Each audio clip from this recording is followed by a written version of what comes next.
Así como hay especies vegetales propias de determinados climas y altitudes, también la naturaleza ha sabido adaptar a estos fríos parajes del altiplano especies animales sumamente resistentes, que además de ser fuertes, tienen el maravilloso don de la belleza. El cronista español Bernabé Cobo, en su obra Historia del Nuevo Mundo, cuenta que cuando los conquistadores llegaron a los Andes peruanos, encontraron abundante ganado domesticado por los indios de estas tierras. Aparte de las llamas y las alpacas, Cobo afirma que los peruanos de ese tiempo habían domesticado a la vicuña y utilizaban su lana para tejer mantas y ponchos. En aquel entonces los quechuas le decían vicuñas y los aymaras las llamaban huari, pero todos tenían prohibido cazar a estos animales. Solo las podían atrapar una vez cada 4 años en las cacerías oficiales llamadas chacus, que eran ordenadas por los señores incas para cortarles la lana y muy de vez en cuando matar a las más viejas para comer la carne. La vicuña fue el animal andino que más cautivó a los españoles. Ellos las llamaron carneros de las Indias, y tan pronto se asentaron en estas tierras, dieron inicio a la caza libre y la matanza intensiva de las vicuñas. Los terratenientes y encomenderos de la época colonial, conocedores del enorme valor de su lana en Europa, exigían a los indios el pago de tributos con productos de vicuña, y ellos mismos podían pagar a su rey el quinto real con lana de estos camélidos. En sus crónicas, Bernabé Cobo afirma que el rey Felipe II de España no usaba otras frazadas, sino aquellas que estuvieran tejidas con lana de los carneros de las Indias. En las primeras décadas de la colonia, la matanza de vicuñas fue tan grande que el mismo rey, preocupado por la rápida disminución de los animales, trató de preservarlas del exterminio, emitiendo una ordenanza real en 1577 que prohibía su caza, pero nadie obedeció esa orden. 200 años después, casi terminando el siglo XVIII, el marqués de Rocafuerte, también inquieto por la masacre de vicuñas, le pidió al virrey Amat que proteja a los animales, ordenando que la lana se recoja a través de la trasquila y no matándolas, pero esa propuesta tampoco encontró eco.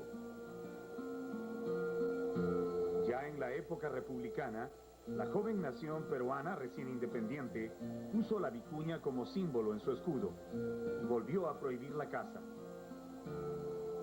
Pero la codicia por la lana siguió siendo más fuerte y las vicuñas continuaron muriendo en los Andes.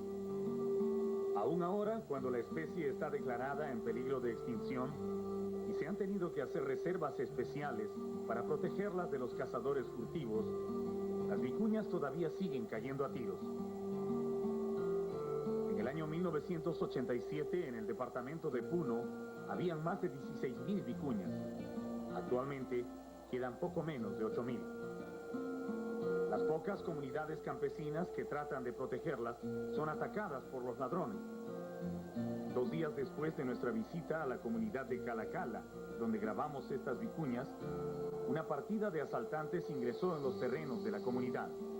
Mataron a 2 guardianes y se llevaron toda la lana que habían almacenado los comuneros.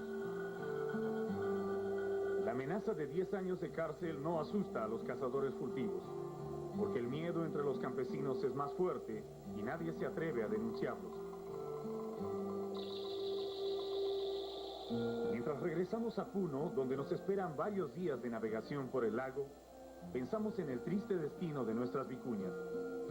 Tantos años de evolución para adaptarse al clima y las difíciles condiciones de la altura, solo para caer abatidas por el enemigo que menos esperaban, el hombre.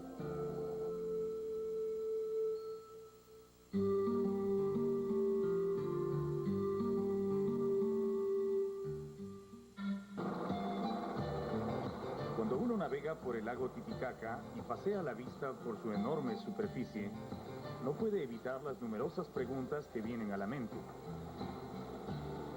¿Cuánta agua contiene este lago? ¿En qué época se formó? ¿Es totalmente dulce el agua que vemos aquí? ¿Serán abundantes las especies animales y vegetales que viven bajo estas aguas? ¿Podría ocurrir que un día se seque este lago? Todas esas son preguntas que se han formulado también los científicos que desde hace muchos años vienen estudiando el Titicaca. Ya han logrado responder la mayor parte de ellas. Se sabe que el lago contiene aproximadamente 900.000 millones de metros cúbicos de agua, una cantidad suficiente para abastecer las necesidades de una ciudad como Lima durante 1256 años, ininterrumpidamente. Las aguas poseen en sales disueltas cerca de 1 gramo por litro, lo que las hace un poquito más saladas que la mayoría de las lagunas de los Andes, aun cuando no se nota mucho si uno las prueba. El Titicaca se divide en 2 partes: el lago mayor, llamado también lago de Chucuito, y el lago menor, conocido como la laguna de Huñaymarca. Ambos están unidos por un canal que se llama el Estrecho de Tiquina, que tiene unos 800 metros de ancho. En el lago mayor, la profundidad media es de 135 metros, mientras que en el otro sector varía entre 5 y 10 metros en la mayor parte de su extensión. Hace algunos años se pensaba que era solo una cuestión de tiempo y dinero realizar obras de infraestructura que permitieran llevar toda esta agua a regiones donde hace tanta falta, para utilizarla en programas de riego o en el consumo directo de las poblaciones. Pero luego de décadas de estudio, los científicos han llegado a la conclusión de que el ecosistema altiplánico es sumamente frágil, que una disminución acelerada del nivel de las aguas podría traer consecuencias terribles para el clima de toda la región. Si un día el lago llegara a secarse, cosa que puede ocurrir fácilmente si se utiliza en exceso el agua de los ríos que lo alimentan, el frío en la zona sería tan intenso que la vida animal y vegetal se vería seriamente afectada. La masa de agua del Titicaca actúa como un regulador de la temperatura en la zona. Durante el día, cuando el sol brilla con fuerza, el agua absorbe esa radiación y luego la libera en la noche, haciendo más abrigadas las tierras que lo circundan y disminuyendo considerablemente el efecto de las heladas. Por eso, la mayor parte de las poblaciones se concentran en las orillas, donde el clima es más benigno que en el resto del altiplano. Por ejemplo, la ciudad de Puno no podría tener la temperatura media de 9 grados de la que goza la mayor parte del año. Si no fuera por el lago, Puno sería terriblemente frío.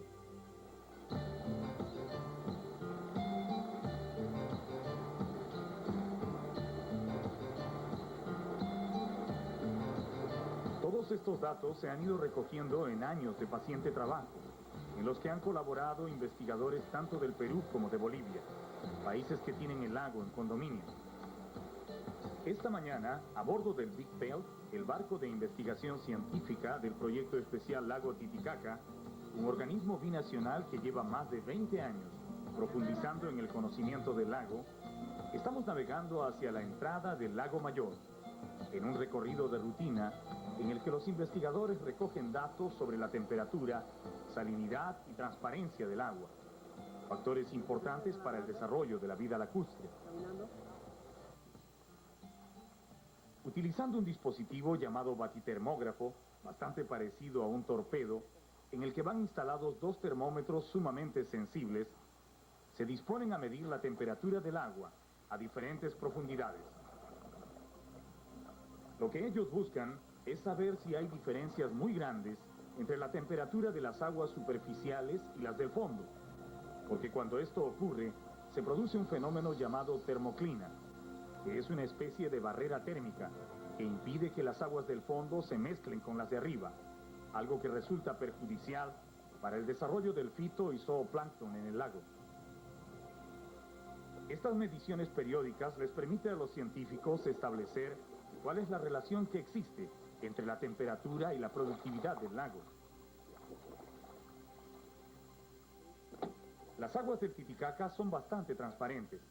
Al lanzar este disco, se le puede ver hasta 6 o 7 metros de profundidad. Si bien el agua transparente es ideal para bucear o fotografiar bajo el agua, no es un buen indicador de fertilidad del lago. Cuanto más clara está el agua, significa que hay menos plancton y por lo tanto menos alimento para los peces.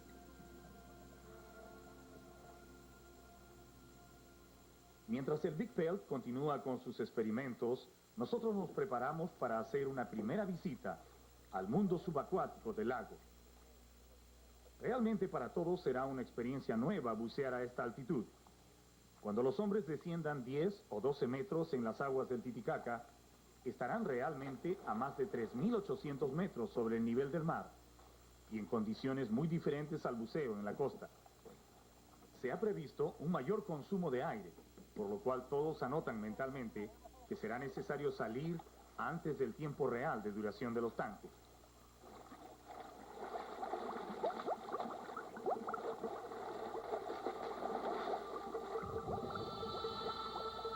La claridad del agua es realmente notable. Se puede ver con facilidad las plantas y el fondo arenoso del lago a varios metros de distancia.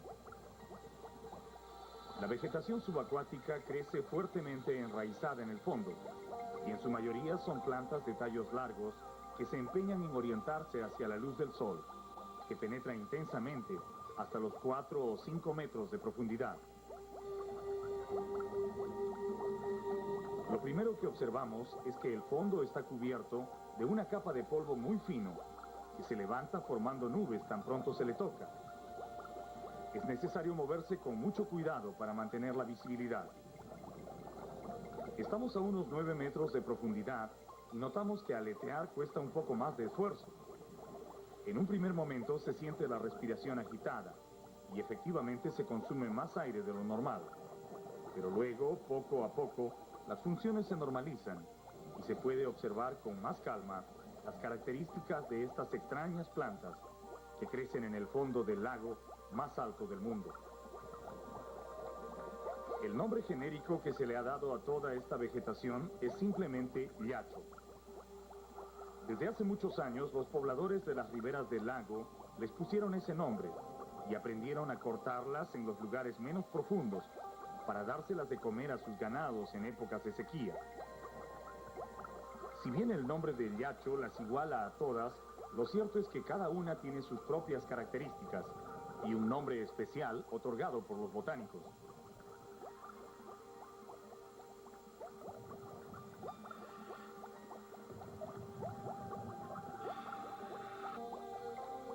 Las que vemos aquí son las charas, las más abundantes en el fondo.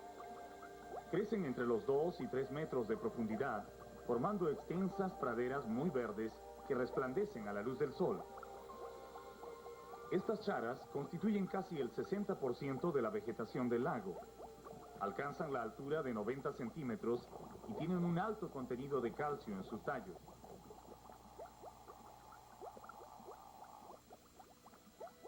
El Myriophyllum es otra de las variedades del llacho.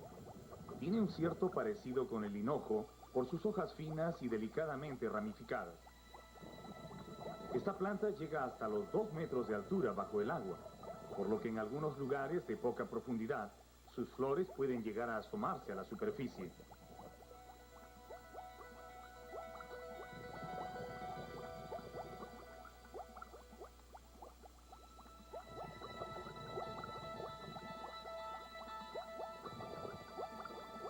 Los largos tallos del Potamogeton son inconfundibles bajo el agua.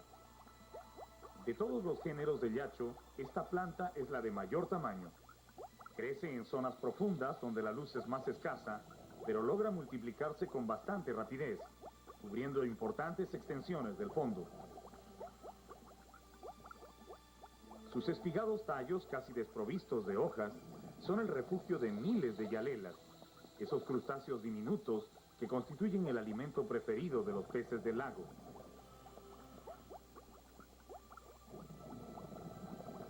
Aun cuando el fondo está cubierto de abundante vegetación, dando la idea de una exuberancia de plantas, lo cierto es que estas no son muy variadas. Las que hemos descrito son casi todas las que se pueden hallar bajo estas aguas. Y en esto, el Titicaca es verdaderamente pobre, si se le compara con otros lagos más pequeños, o lagunas de los Andes, que tienen una flora más numerosa y diversificada. Bueno, estas son las plantas. Pero ¿dónde están las otras criaturas que pueblan las aguas del lago?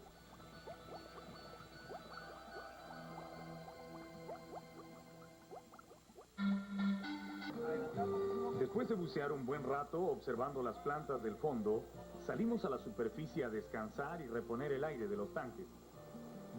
A esta hora de la mañana, varios botes a vela de los pueblos de las orillas están saliendo a la pesca en el lago Mayor.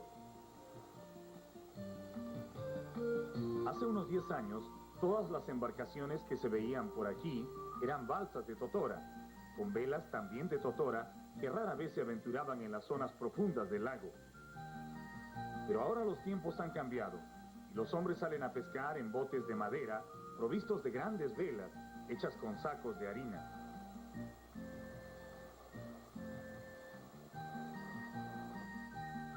Aprovechando el paso de uno de estos botes, nos acercamos para preguntar a unos pescadores aymaras dónde se pueden encontrar las famosas ranas gigantes del Titicaca.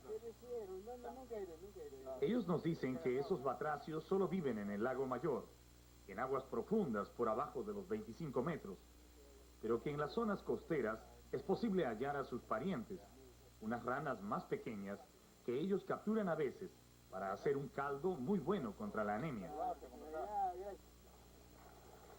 Con esas noticias volvemos al agua, ahora en una zona cercana a la costa, donde la profundidad no pasa de 5 metros.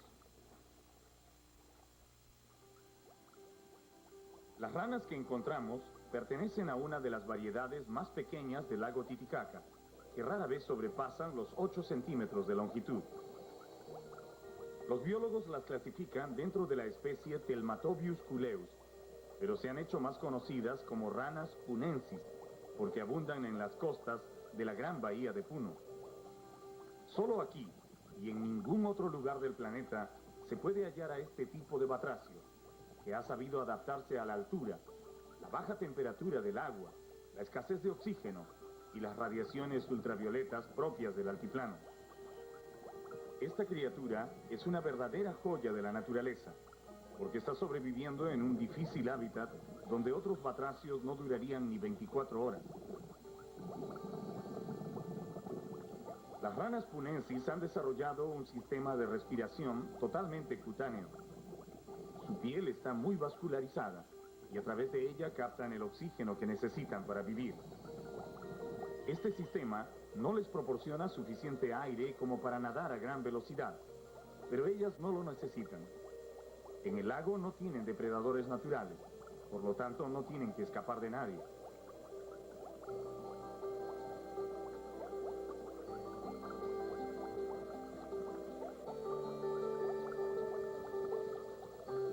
Si observamos con cuidado, notaremos que todas tienen diferentes patrones de color en la piel.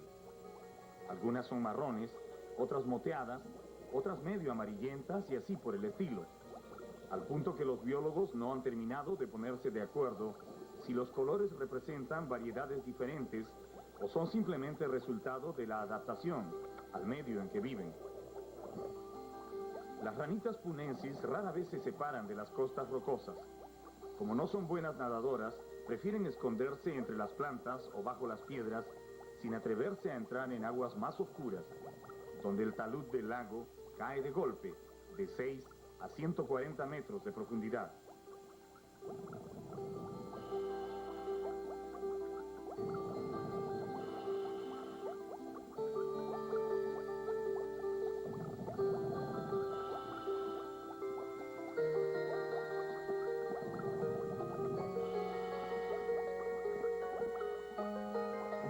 El misterio en que viven estas ranas, su timidez para salir a la superficie y sobre todo sus colores tan diversos, las han hecho especialmente atractivas para los pobladores nativos del lago, quienes las respetan y les atribuyen extrañas propiedades curativas.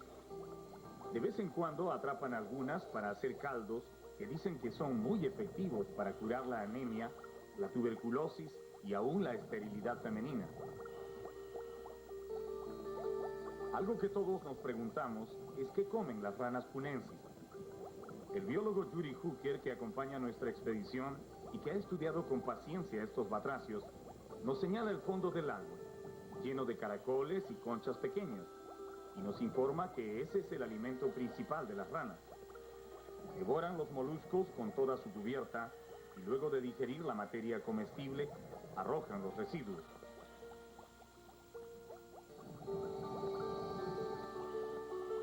Así como las plantas del Titicaca no son muy variadas, tampoco lo son las formas de vida de estas aguas. Las humildes ranitas punensis no son tal vez algo espectacular en su aspecto, pero si pensamos en los millones de años que le ha tomado a la naturaleza adaptar una sola especie de batracio capaz de vivir a estas alturas, entonces sí podremos valorar a estas pequeñas campeonas de la evolución.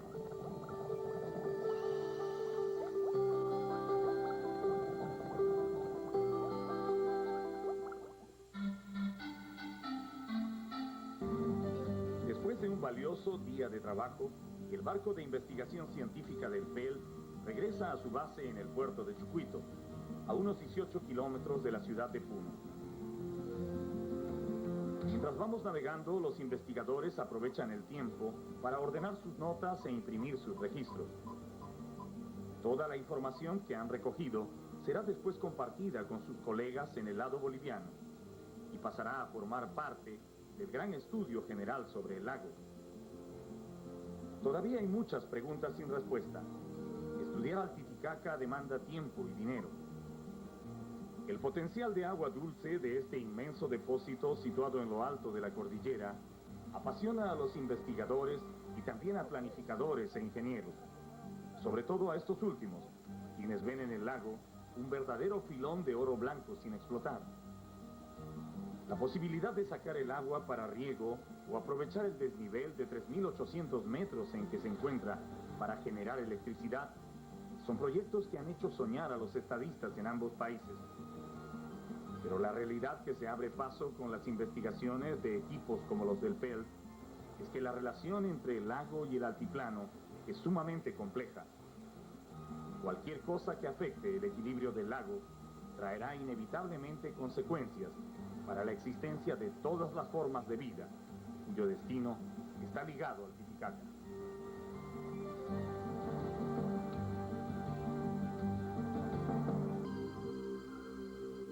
En los tiempos en que los primeros pueblos comenzaban a formarse en las alturas de los Andes, en esos días en que buscar alimento o protegerse del frío eran causa de grandes sufrimientos, el Padre Sol, compadecido de sus criaturas, decidió enviar a 2 de sus hijos en ayuda de los hombres.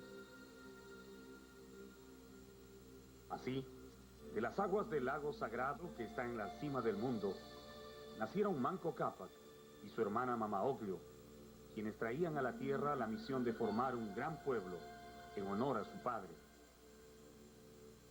Llevando en la mano una barreta de oro, los divinos hermanos buscando el lugar más adecuado en las montañas, hasta que llegaron al valle del Cusco, donde la vara de oro se hundió totalmente en la cumbre del cerro Guanacaure. Allí Manco Cápac fundó el pueblo. Enseñó a los hombres a labrar y trabajar la tierra, mientras Mama Oglio instruía a las mujeres en las artes del tejido y la cocina. Él fue el primer inca, el iniciador de un imperio que creció impetuosamente hasta dominar a todos los pueblos de los Andes. Esta hermosa y antigua leyenda la contó por primera vez un hombre que era descendiente directo de los antiguos gobernantes de ese imperio. Se llamaba Inca Garcilaso de la Vega, y la obra en que recoge esa leyenda se titula Los Comentarios Reales de los Incas. Durante muchos años se ha cuestionado el origen de este mito. ¿Realmente era una tradición oral de los incas la leyenda de Manco Cápac y Mama Oglio? ¿O fue una creación literaria de Garcilaso? Muchos creen esto último. En primer lugar, la leyenda deja la impresión de que antes de la llegada de Manco Cápac y Mama Oglio, los hombres andinos no sabían hacer casi nada. Ellos les enseñaron todo. También sugiere que gracias a la llegada de los incas, recién se civilizó el mundo andino, lo cual no es nada cierto. Tal vez Garcilaso escribió esta leyenda de su propia imaginación, para engrandecer un poco más a los incas ante la vista de los españoles, o quizás para crearles un sentimiento de culpa por el extraordinario imperio que habían destruido. Eso ya no lo sabremos nunca, pero lo que es históricamente cierto y comprobado es que cuando los incas aparecen en el escenario del altiplano, hacía ya mucho tiempo que los aymaras habían logrado espectaculares avances en todos los campos de la cultura. Hacia el año 800 a.C., en el norte del lago, se formó un pueblo de agricultores y alfareros que después se transformó en la gran cultura pucara. Su lengua era el puquina, sus dioses el puma y la serpiente. Los templos y palacios que levantaron con piedra todavía son visibles en el altiplano. Años más tarde, hacia el 200 a.C., surge el poderoso estado Tiahuanacu, al sur del lago. Su dominio se extendió más allá de los límites del altiplano, así como sus técnicas de construcción y alfarería. Al desaparecer Tiahuanacu en el año 1000 de nuestra era, se forman varios reinos o señoríos lacustres, entre los que destacan los lupacas, pacajes y collas, cada uno con estructura social y rasgos culturales propios. Recién en el siglo XV, cuando en la meseta del Collao florecían en todo su esplendor los pueblos aymaras, aparecen los incas haciendo la guerra a algunos y pactando alianzas con otros. Los incas representan entonces solo un pequeño segmento en el desarrollo histórico del altiplano. Se acreditaron una cultura que ya existía y que tenía largos años de evolución. Pero mitos como el de Manco Cápac y Mama Ocllo que escribió Garcilaso magnificaron su papel en la historia, disminuyendo tal vez sin quererlo el aporte de otras culturas más antiguas.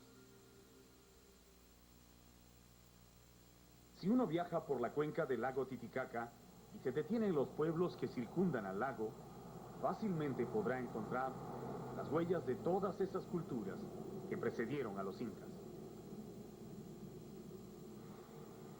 A 106 kilómetros al noroeste de Puno, en una llanura dominada por un gigantesco peñón de granito rojo que los lugareños llaman Puca Orjo o Cerro Rojo, se encuentra el pueblo de Pucará, un lugar apacible y lleno de historia. Rojo es el peñón que le da el nombre al pueblo, y roja también la hermosa iglesia de estilo barroco colonial que construyeron los jesuitas a mediados del siglo XVIII. Dicen que fue aquí, frente a la iglesia, donde el 2 de agosto del año 1825, los pobladores de Pucará recibieron emocionados al libertador Simón Bolívar, que pasaba de viaje al Alto Perú, y uno de los vecinos, el poeta José Domingo Choquehuanca, en un discurso memorable le dijo a Bolívar: «Con los siglos crecerá vuestra gloria, como crece la sombra cuando el sol declina».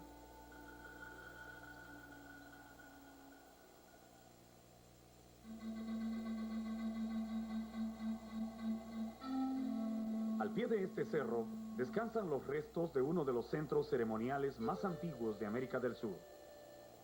Es una sucesión de terraplenes y plataformas superpuestas hechas de piedra que daban acceso a un templo en forma de pirámide, denominado el Calasaya. En la parte superior hay un recinto semihundido de medidas exactas, con unos nichos que al parecer sirvieron para colocar ofrendas. Y en el centro de ese lugar se ve una piedra circular que tiene un hueco pequeño a través del cual se comunicaba el mundo de los vivos con el territorio de las sombras. Este conjunto arquitectónico, que fue el centro administrativo y religioso de la antigua cultura pucara, permanece hasta hoy como una prueba de lo que fueron capaces de hacer los hombres del altiplano, muchos siglos antes de que aparecieran los señores incas. Entre los terraplenes y plataformas del Calasaya, los arqueólogos que desenterraron estas construcciones encontraron numerosos monolitos, estelas y litoesculturas primorosamente labradas que representan a los animales, dioses y fuerzas de la naturaleza a las que rindieron culto los puquinas.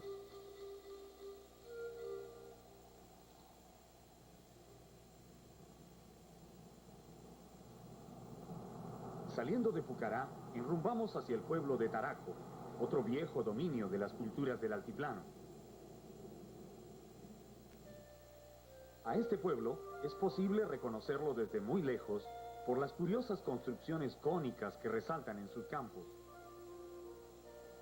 Al mirarlos, uno se pregunta qué utilidad pueden tener estas construcciones puntiagudas, hechas totalmente de barro y sin ningún adorno en el exterior. Lo que menos se imagina es que así fueron todas las casas del altiplano en tiempos remotos. Ahora les dicen putucos y todavía los siguen construyendo, aunque cada vez menos, porque quedan pocos maestros que conocen el secreto de su estructura. Hechos completamente de champa, es decir, barro con paja, los putucos resisten las lluvias y las inundaciones mejor que cualquier casa de ladrillo o adobe. En la gran inundación de 1986, cuando se cayeron más de la mitad de las casas de Taraco, las únicas que quedaron en pie fueron los putucos.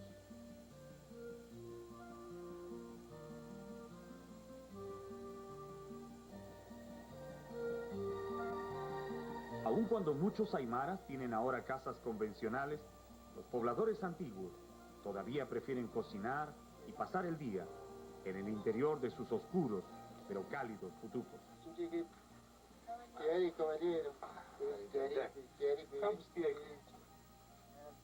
Los habitantes de estas casitas, a pesar de la sencillez en que viven, son muy cordiales y reciben con atención a los visitantes.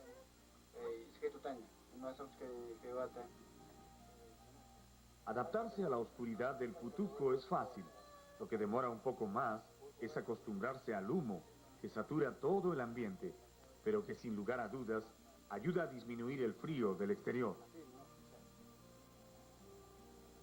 Así como descubrieron la mejor forma de construir sus casas para enfrentar al clima, así también los hombres del altiplano aprendieron desde hace mucho tiempo diversas técnicas de agricultura que pudieran salvaguardar sus cultivos de las terribles heladas que caen en las noches en esta región. Un cultivo de papa sembrado en la pampa, por mucho que ya esté grande y con flores, puede ser quemado hasta el tallo en una sola noche si le cae la helada.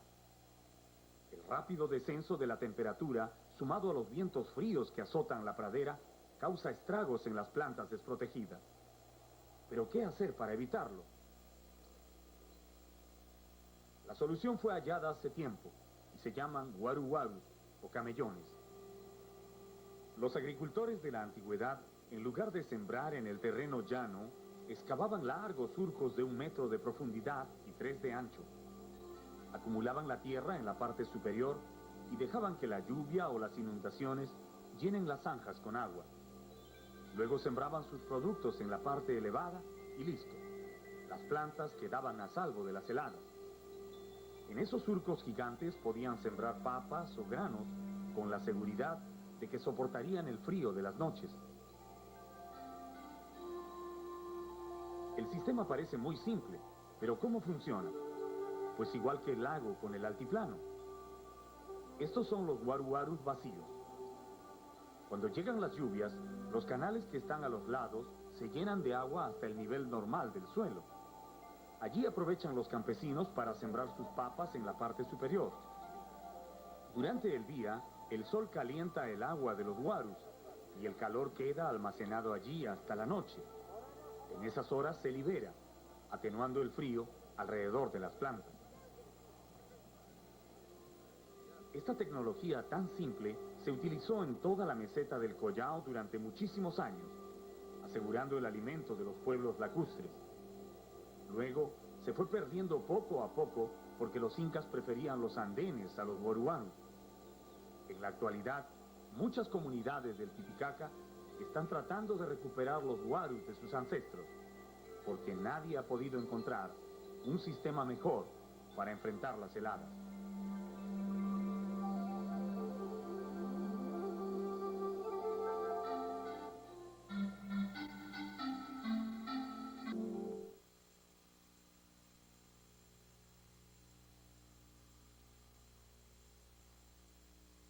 De agua fueron sagradas. Las aguas que nacen de la tierra, las que bajan del cielo en forma de lluvia y también las que corren por el terreno. y caen formando cascadas sobre la Pachamama. Algunos pueblos creían que los lagos, lagunas y cataratas eran sitios de descanso y purificación de las almas de los difuntos antes de iniciar su viaje a la otra vida. Por eso, siempre que fue posible, sepultaron a sus muertos cerca del agua, que representaba para ellos tanto la vida como la continuidad de ella después de la muerte.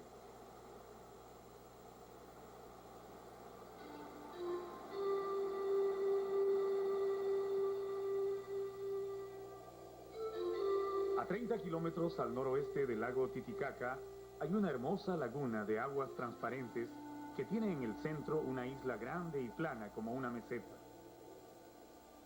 Las leyendas cuentan que antes había aquí un pueblo importante, pero como su gente era muy egoísta, un día los dioses se enojaron y enviaron un aluvión que lo destruyó totalmente. Dicen también que en determinadas épocas del año es posible escuchar el lejano sonido de la campana del pueblo, llamando a misa desde el fondo de las aguas. Probablemente los indígenas que en la época colonial escucharon de los sacerdotes católicos la historia bíblica del diluvio, la adaptaron a este lugar, que ya de por sí tenía un especial misterio para ellos. Y es que aquí, en las orillas de la laguna Humayo, está el cementerio más grande de todo el altiplano, Sillustani.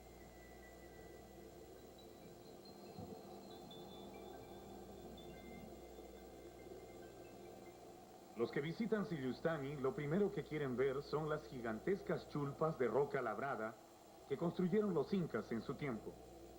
Y no les falta razón, porque esas antiguas torres funerarias son verdaderamente impresionantes. Se elevan hasta los 12 metros de altura con una perfección geométrica notable en sus formas cilíndricas, desafiando al tiempo que en más de 500 años no ha logrado destruirlas. La creencia de que existía una vida más allá de la muerte llevó a los hombres andinos desde los primeros tiempos a rendir culto a los muertos y venerar el recuerdo de los antepasados. Las tumbas, que al principio eran solo unos túmulos de piedras rústicas, fueron creciendo y haciéndose más complicadas, hasta llegar a convertirse en enormes y costosas torres, más altas cuanto más alto era el rango del difunto. En las planicies que rodean al lago Titicaca, tanto en el lado peruano como en el boliviano, es posible encontrar todos los modelos que se fueron construyendo a lo largo de la historia, hasta llegar a las suntuosas chulpas que hicieron los incas.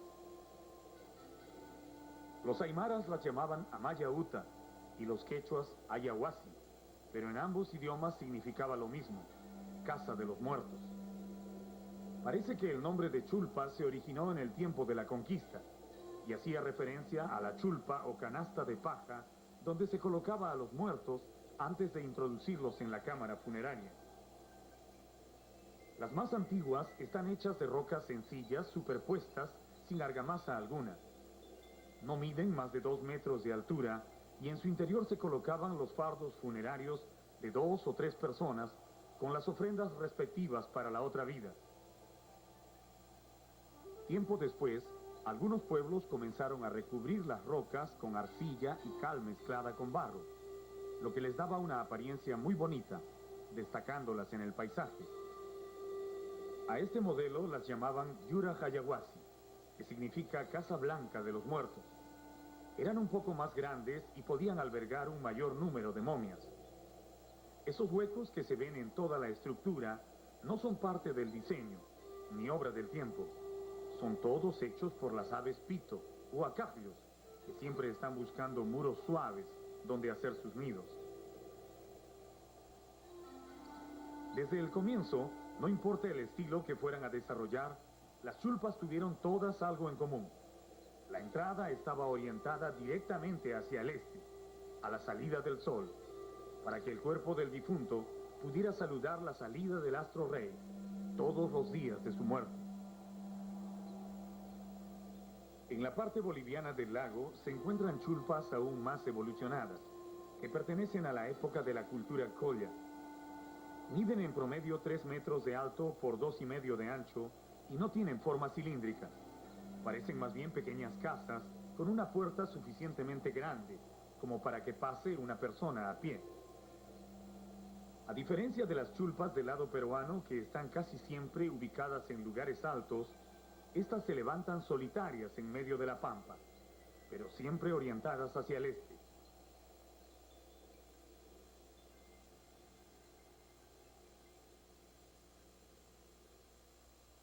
Al ingresar en ellas se percibe el olor de los recintos cerrados por mucho tiempo.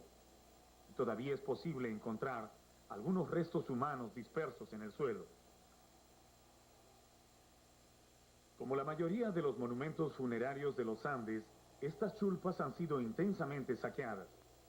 Felizmente algunas han quedado intactas, lo que permite a los historiadores y arqueólogos estudiar la forma en que fueron construidas.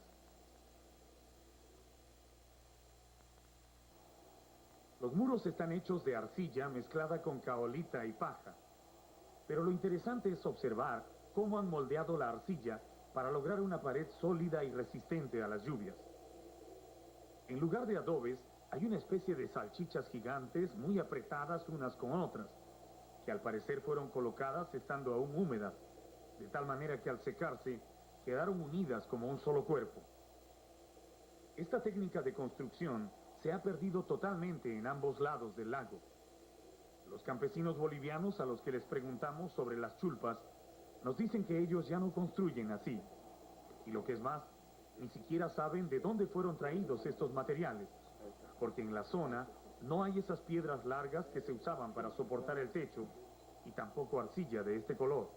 ¿Desde dónde habrán traído? Tal vez hayan traído animales o si no, cargando, nosotros no sabemos realmente. ¿Ustedes todavía mezclan la paja con el adobe para hacerlo más resistente? Mezclamos con paja, con barro, claro, para Sí. que tenga resistencia. Siguen haciendo, mezclando Sí, paja sí. con barro. Sí, claro. Pero no como este metemos poco, pero a fin, para que no se raje el adobe, ¿no? Pero es mucha paja tiene.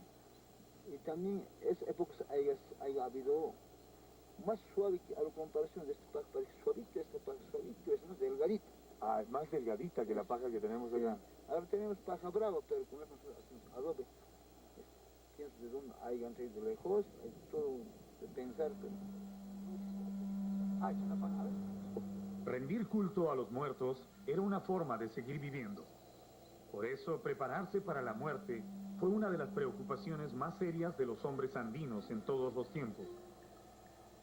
Cuando llegan al altiplano, los incas mantienen la tradición de construir chulpas, pero ellos les dan su propio estilo, que es recubrirlas con roca labrada y levantarlas hasta más allá de los 10 metros de altura, haciendo de estos monumentos fúnebres unas torres formidables, que llevó a los conquistadores españoles a confundirlas con fortalezas o torres de vigilancia. El cementerio de Sillustani en la laguna Humayo contiene las chulpas incaicas mejor conservadas de todo el altiplano. Aquí hay chulpas preciosamente labradas en roca andesita, tan perfectas en el corte, pulido y unión de los bloques, que parecen parte de la arquitectura de un palacio inca, y no simplemente tumbas. También hay chulpas a medio hacer, que dan la impresión de haber sido abandonadas repentinamente por los maestros que trabajaban en la obra, al punto que las piedras que iban a formar parte de los muros están desperdigadas en los alrededores, como esperando el regreso de los obreros. Las chulpas que están parcialmente derruidas nos permiten observar que los constructores incas no levantaban toda la estructura de la misma manera.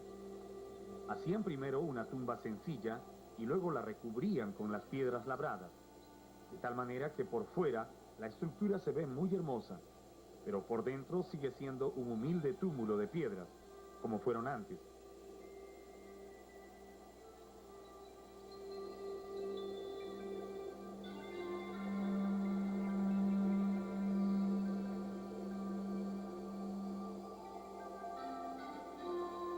Si uno se anima a pasar por las estrechas puertas, verá en el interior las piedras rústicas que se usaron desde antiguo. En este frío recinto se colocaban las momias en posición de cuclillas, mirando hacia el este. Y no se quedaban aquí para siempre. Periódicamente eran sacadas al exterior para que puedan volver a disfrutar de la luz del sol. La forma en que construyeron estas torres funerarias no es ningún misterio. Se utilizaban cientos de obreros que arrastraban las piedras jalándolas con cuerdas hechas con piel de llama desde una cantera ubicada en el mismo Siyustani. Y para subirlas a su ubicación, utilizaban largas rampas adosadas a los muros. Cuanto más crecía la torre, más levantaban la rampa. Al parecer los incas estuvieron construyendo sus chulpas hasta los días de la llegada de los conquistadores. Solo entonces paralizaron las obras y abandonaron el lugar. Cuando se visita el cementerio de Siyustani, hay que mantenerse atento para admirar no solo las chulpas, sino también a los pequeños habitantes del lugar, que tienen su propio encanto. Este pájaro, que es un conocido inquilino de Siyustani, se llama botón de oro. Es muy pequeño, pero su brillante color se destaca nítidamente entre las piedras. A veces también es posible ver, aunque fugazmente, al ratón colibrí, o ratón chocolate, como le dicen algunos, siempre escapando de las miradas extrañas. Ellos son un poco tímidos, pero los que sí se sienten como dueños de casa en Siyustani son los cuyes silvestres. A pesar de su extraordinario parecido con los cuyes domésticos, estos roedores no tienen nada que ver con los cuyes que el hombre andino aprendió a domesticar desde los primeros días. Los guanjos, como les llaman los pobladores de la zona, son muy independientes y no se acostumbraron nunca al cautiverio. Se afirma que en la época incaica, en los días de fiesta, se acostumbraba a capturar y matar docenas de estos cuyes silvestres y echar su sangre a las aguas del lago para que haya una mayor abundancia de peces. Felizmente para el guanjo, esos días ya han pasado y ahora puede buscar su alimento con tranquilidad al lado de las chulpas, donde los señores de Siyustani duermen para siempre. Cuando decimos que el Titicaca es el lago navegable más alto del mundo, no nos referimos solamente a las pequeñas embarcaciones a vela o a las balsas de totora de los lugareños, que son frecuentes en estas aguas. Hablamos de barcos de verdad, hechos de gruesas planchas de metal y capaces de desplazar un importante tonelaje. A mitad del siglo pasado, el gobierno del Perú comenzó a pensar en la posibilidad de llevar barcos al Titicaca para utilizarlos en el transporte de carga, principalmente lanas, carne y minerales entre Perú y Bolivia. Por supuesto, la primera pregunta que se hicieron entonces fue ¿cómo llevar un barco de 200 toneladas desde el mar hasta un lago ubicado a 3.800 metros en la cordillera? La única solución posible era fabricar el barco en partes, luego llevarlo por tierra hasta las orillas del Titicaca, volver a armarlo allí y ponerlo a navegar. Dicho así, parecía muy fácil, pero tomó casi 23 años hacer realidad el proyecto, y corresponde al mariscal Ramón Castilla el mérito de haber tenido la determinación de llevarlo adelante.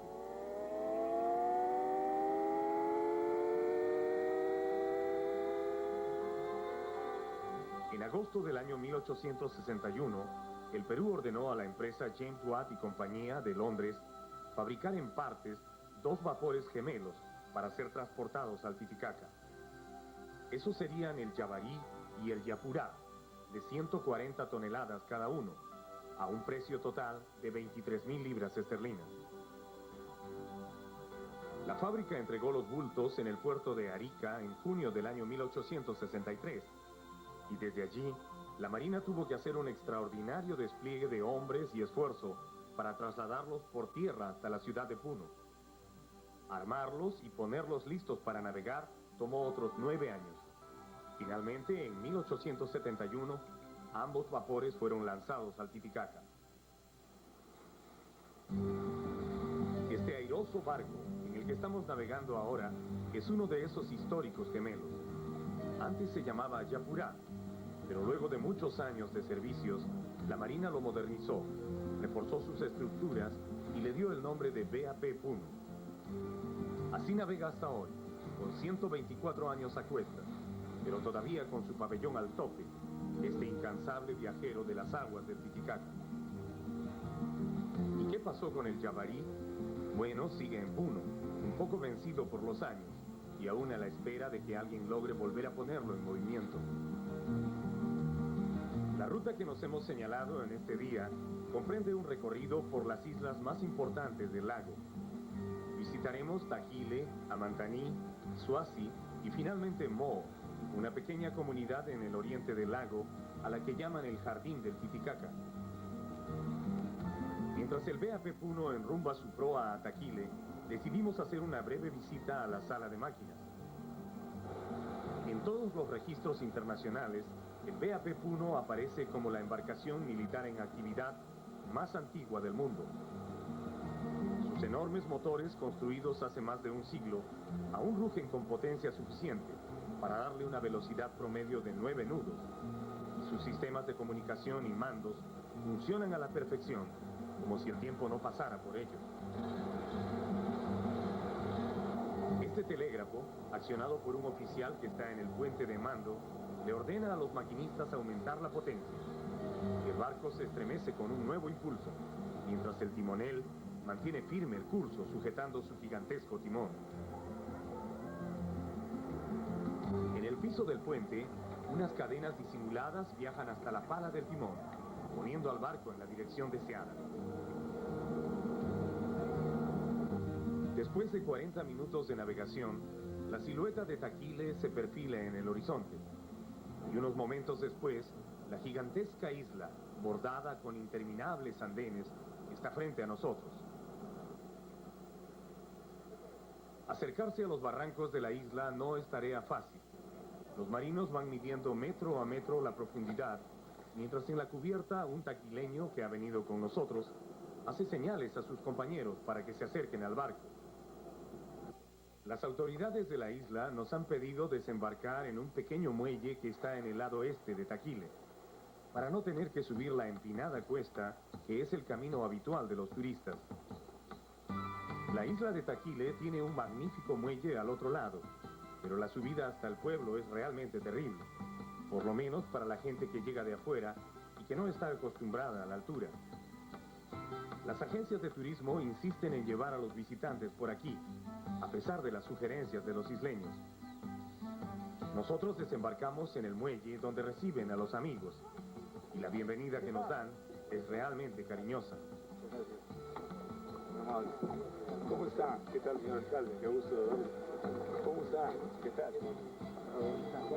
A cada uno nos ofrecen un collar hecho con flores de cantuta, la flor nacional del Perú, y el saludo de los solemnes jefes del pueblo. Desde el primer momento en que uno pisa la isla, siente que está llegando a un lugar donde las formas y el protocolo son muy estrictos. Las autoridades en pleno han bajado a recibirnos, seguidos de sus esposas y numerosos vecinos de Taquile. Todos hablan en un quechua cadencioso, muy puro, en el que muy de vez en cuando intercalan alguna palabra en español. Con la emoción del recibimiento y los saludos, olvidamos nuestros equipajes, pero rápidamente nos damos cuenta que varios niños y jóvenes se han hecho cargo de él. Los taquileños están bien acostumbrados a recibir visitas y saben ocuparse de todos los detalles. En la isla no hay hoteles. Aquí cada familia se encarga de alojar y dar alimento a 1 o 2 visitantes, de tal manera que todos pueden conocer a los recién llegados.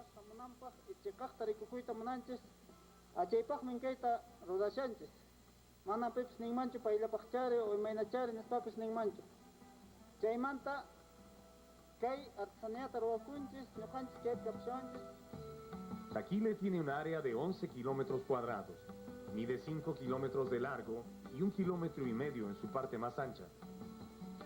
Las casas de los pobladores están desperdigadas por toda la isla, aunque hay una zona de mayor concentración que ellos llaman el pueblo.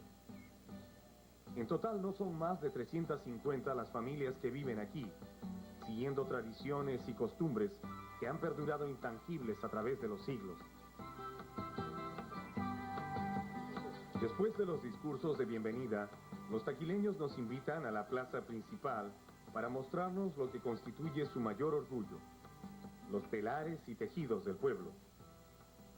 Así como otros grupos humanos exhiben su música o sus bailes como elementos destacados de su cultura, Los hombres y mujeres de Taquile, tejedores por excelencia, muestran sus hermosos tejidos antes que nada.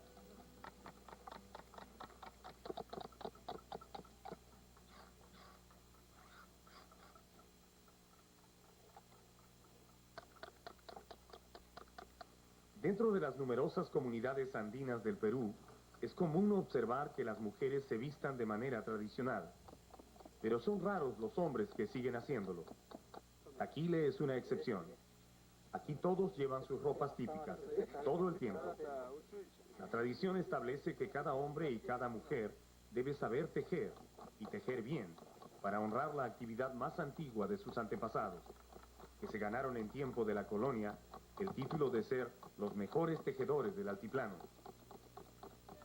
En el siglo XVIII, los mayores envíos de tejidos finos a España salían de los pueblos lacustres. Los conquistadores españoles, conocedores de la extraordinaria habilidad de estos grupos humanos, les exigían el pago de sus tributos solo en tejidos, de tal forma que hombres y mujeres se acostumbraron a tejer todo el tiempo, aún en sus ratos libres, para cumplir con sus cuotas. Algo sumamente interesante que uno puede observar en la isla es que las mujeres tejen en telares y en ruecas, y los hombres lo hacen con palitos. Mientras caminan, descansan o conversan en grupos, siempre están con las manos activas, tejiendo principalmente esos gorros largos y vistosos que son típicos de Taquile. La costumbre en esta comunidad establece que ningún hombre puede casarse si primero no ha sido capaz de tejer su chullo. Dicho sea de paso, esos chullos indican el estado civil de los hombres. Los que tienen gorros rojos son casados. Los de gorro blanco con rojo aún están solteros o buscando pareja. Algunos investigadores llegan a afirmar que la forma como dejan caer la punta del gorro indica cosas más sutiles aún, como por ejemplo, quienes acaban de terminar con su pareja o quienes no están interesados en buscar novia por el momento. Las mujeres son sumamente tímidas, sobre todo las más jóvenes, quienes siempre están tratando de ocultar su rostro detrás de sus mantas negras, de las que rara vez se desprenden. Los taquileños tejen en lana de oveja, de llama y de alpaca. Las prendas más finas, como los chullos, las fajas y las bolsas para llevar la coca, las hacen con lana de alpaca bebé. Bordan en ellas símbolos mágicos religiosos que se han ido transmitiendo de generación en generación. Resulta difícil creer que estos telares rústicos puedan producir tejidos tan finos, pero lo cierto es que más importante que las herramientas es la habilidad de este pueblo, que lleva en los genes una especial aptitud para este trabajo. El tejido para ellos no es solo una actividad económica, es también parte de sus vidas. Cuando una pareja contrae matrimonio, la mujer ofrece al hombre una faja delicadamente bordada, donde en el lenguaje de la isla están descritos los principales eventos que han marcado la vida de la pareja. Después, a lo largo del matrimonio, la esposa va agregando al cinturón otros eventos, como la llegada de los hijos, la compra de algunos animales o simplemente detalles que muestran su amor por el marido. Cada uno de estos símbolos representa algo que los taquileños pueden comprender de una simple mirada, exactamente como nosotros entendemos las ilustraciones de un libro de cuentos.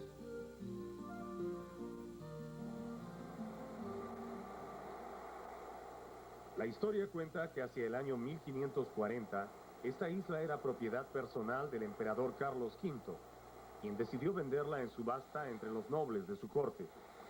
Así, fue adquirida por el marqués Pedro González de Taquila, amigo favorito del emperador. El marqués probablemente nunca visitó el Titicaca, pero le dejó a la isla su apellido como única herencia. Taquila, bajo el efecto de la pronunciación local, se convirtió en Taquile, y así se llama hasta hoy.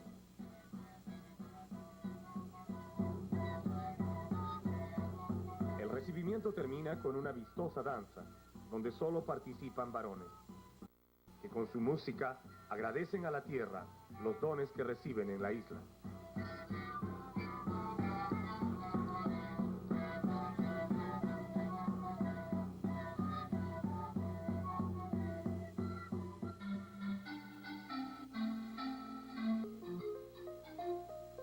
Aquile es una isla no solo en términos geográficos, también lo es desde el punto de vista racial y lingüístico. En una región donde predominan los pueblos aymaras, ellos son los únicos quechuas, descendientes directos de los antiguos pobladores del Tahuantinsuyo.